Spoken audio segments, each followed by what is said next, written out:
அண்ணன் சீர்திட்டம்.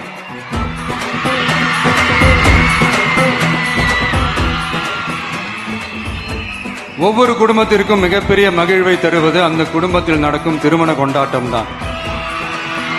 அதை எந்த வருத்தமும் இன்றி முழு மன நிறைவுடன் கொண்டாட வேண்டும்.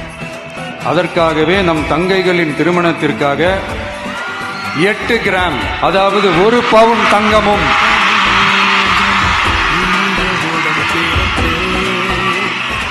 1 பவுன் தங்கமும் தரமான பட்டு சேலையும்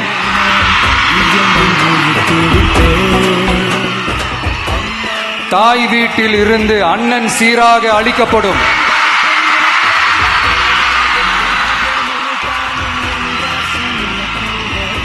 இப்படியான அந்த மகிழ்வை பங்கேற்பதில் தமிழக வெற்றிக் கழகமும் நாமும் பெரும் மகிழ்ச்சி அடைவதை தெரிவித்துக் கொள்கிறோம்.